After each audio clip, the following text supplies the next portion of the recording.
What is up, guys? So in this video, I want to talk to you about the service business too busy mindset. So this is something that actually hits pretty hard for me because I fell into this trap for quite a long time, and it took me a long time to get out of it and figure out how to get out of it. So when you speak to service-based businesses, or you speak to a garage, a plumber, an electrician, so many of them are like, too busy. I'm too busy, got too much work on the treadmill, just getting faster and faster, and really my bank account isn't showing it. And being busy does not mean being in control. So I'm going to go over how to get out of this trap, get off that treadmill, and make progress in your business and not just running on the spot. So the busy illusion. So many small businesses have that busy illusion. They're constantly booked up. There's loads of work coming in. There's loads of work going out, but they are essentially firefighting problems a lot of the time, especially as the business owner. That is your job at the end of the day, but you are firefighting problems all the time. And instead of progressing the business to be more efficient and better over time.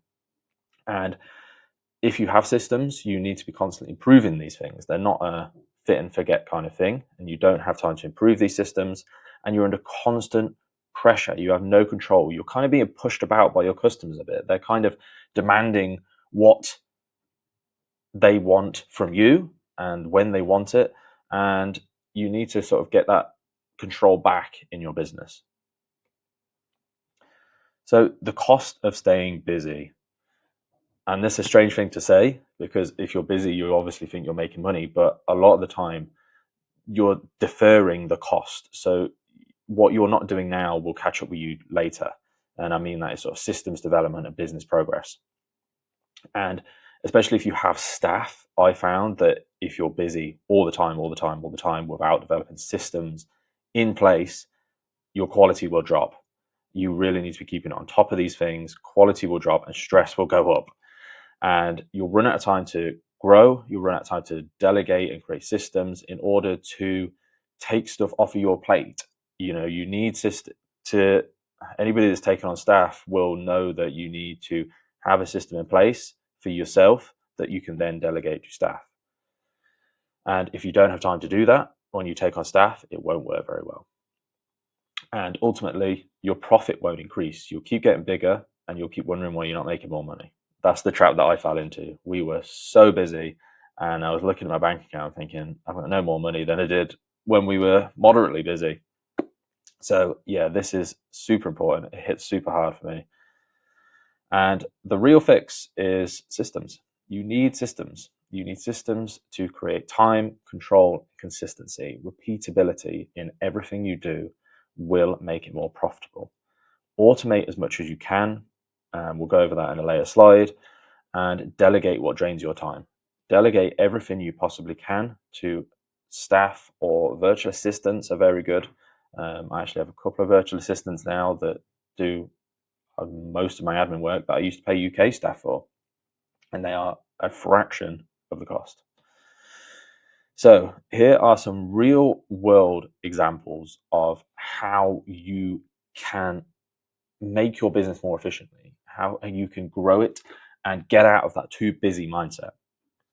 So intake and lead handling, missed call, instant text back. So this is really handy. You can't always get to the phone. And you can have systems now that will instantly text your customer back, and they'll ask for a couple of bits of info, whatever you need to know, or it will simply say, hi, sorry, can't get to the phone right now. I'll give you a call back. Can you just text me your number or leave me a voicemail and I'll get back to you. Just keeps that point of contact with your customer, and they know that you're going to call them back. Pre-qualified forms. So this is something, again, it saves so much time. Pre-qualifying forms. So when you have a contact form, don't just have it as name, email, inquiry. Have a specific set of questions that the customer needs to answer in order to submit an inquiry, because it saves so much time. I know we used to always get it, and you get an email like, how much for a service on my car, and it's like, I don't know what car it is, I don't know what service it's due. You need to gather more information on these inquiries that are coming in to save your time.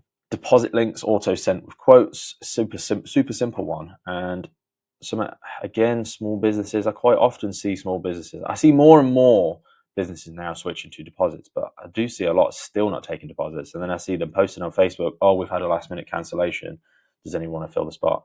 If you start taking deposits, it doesn't become such a big deal. You won't get so many cancellations. And when they do cancel, at least you've got a little bit of a buffer now where you can survive. You can eat if they cancel the job. Taking quotes from photos. So this is actually a little bit industry dependent, but don't be afraid to ask for multiple photos, even a short video of certain jobs that you think could be quoted up without going for a site visit. Because I know some guys, electricians, plumbers, that spend an incredible amount of time quoting jobs, and then obviously a significant portion of them don't even convert to jobs.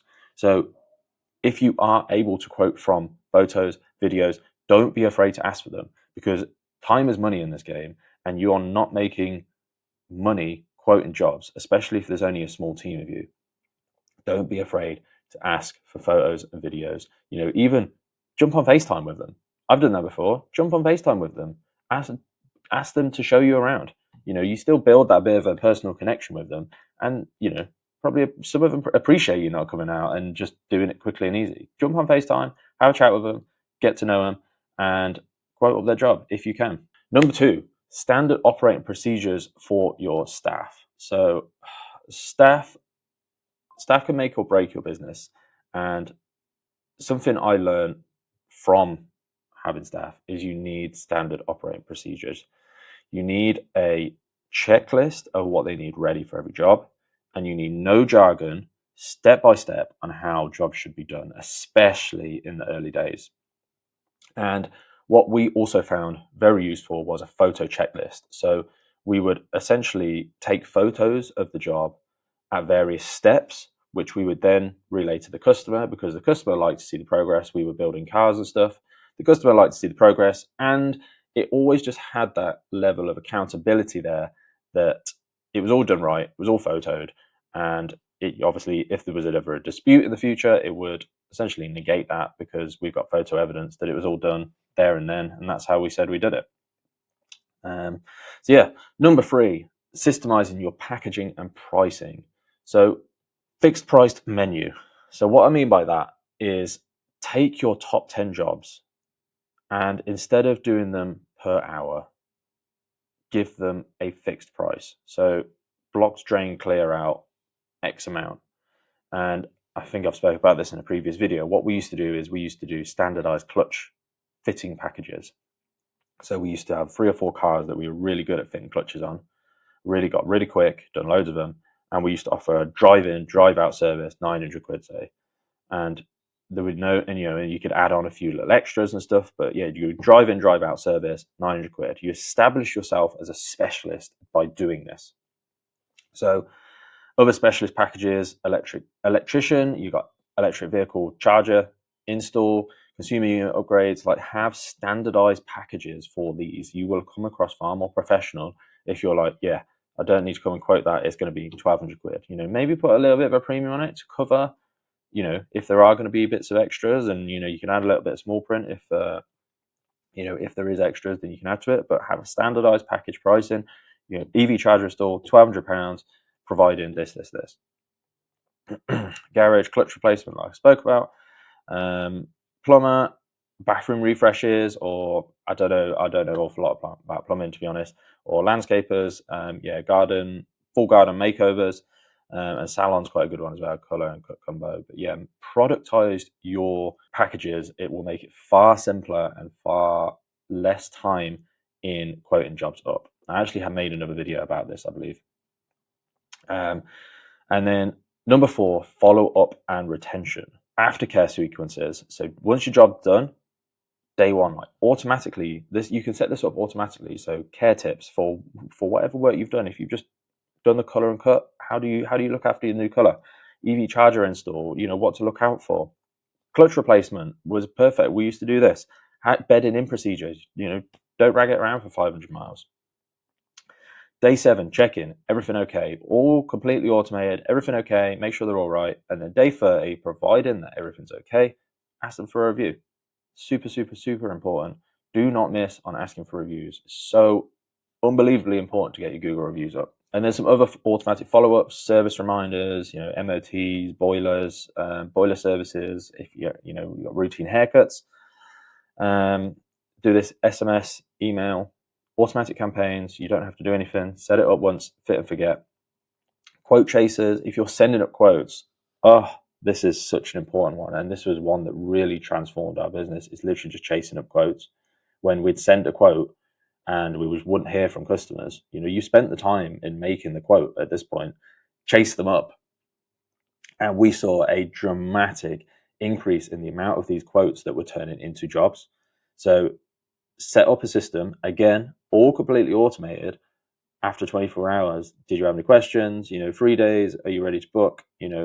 Quotes, and then after a couple of weeks, quotes going to expire soon. Did you want to book in? It's literally so simple. Set it up once, fit and forget, and you will see a huge increase in the amount of quotes that you send that turn into jobs.